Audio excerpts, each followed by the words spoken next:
White blanket.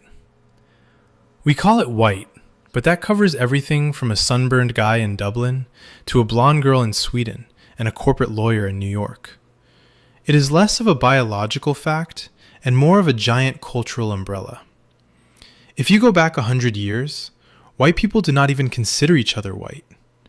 The English looked down on the Irish, and everyone argued about who belonged in the club. Today, society lumps them all together based on a complete lack of melanin, meaning skin that turns bright pink after 20 minutes at the beach. Genetically, a white guy from Italy has more in common with someone from North Africa than someone from Norway. But the world ignores that. Instead, it looks at pale skin and assumes a shared history of medieval castles, over-seasoned potato salad, and an absolute obsession with property lines. Black spectrum. This is the ultimate genetic powerhouse, and it covers the entire globe. You have people from Kingston, London, Atlanta, and Nairobi, all thrown into one single category. The range here is completely massive. You are talking about the tallest people on Earth from South Sudan, and some of the shortest tribes in the rainforest. Yet, the human brain sees dark skin and decides it is all the exact same group. This category has the deepest genetic diversity on the planet because humans lived in Africa the longest. Two black people from opposite sides of the continent are often more genetically different from each other than a white guy is from an Asian guy. But society skips the science. It just looks at high melanin levels, which are basically built-in armor against the sun, and creates a single cultural identity out of it. East Asian cohort. Next up is Asian, which is the most ridiculous, oversized label on the planet.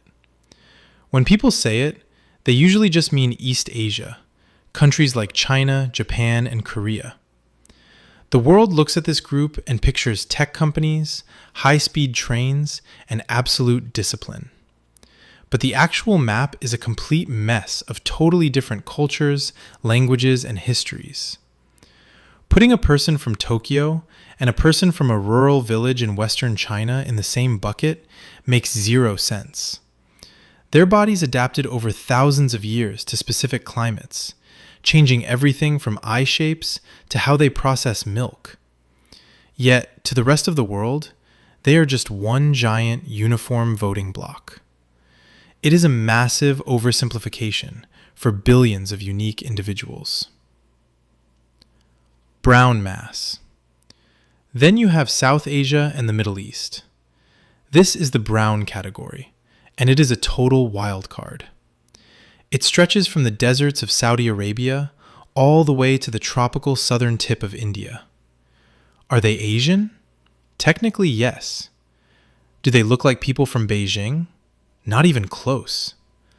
This group is a massive genetic crossroads where Europe, Asia, and Africa spent thousands of years mixing together. You have every skin tone imaginable, from pale olive to deep espresso. You have thousands of languages and completely opposing religions. But the second this group steps onto an airplane or fills out a government form, the system panics. It doesn't know where to put them, so it just creates a generic, lazy box for them to check. Latino Puzzle. Finally, you hit the ultimate demographic headache: Latinos and Hispanics. This is not even a race. It is a cultural blender that completely breaks the entire system. A Latino person can be 100% white from Argentina. They can be 100% black from Brazil. They can be pure indigenous Mayan from Guatemala. Or they can be a chaotic mix of all three. The human brain loves neat little boxes, but this group completely shatters them. It proves that the concept of race is just a clumsy, made-up map we use to categorize people when we are too lazy to learn their actual history. First Nations. Before Columbus got completely lost and ruined everything, 2 entire continents were packed with hundreds of distinct nations.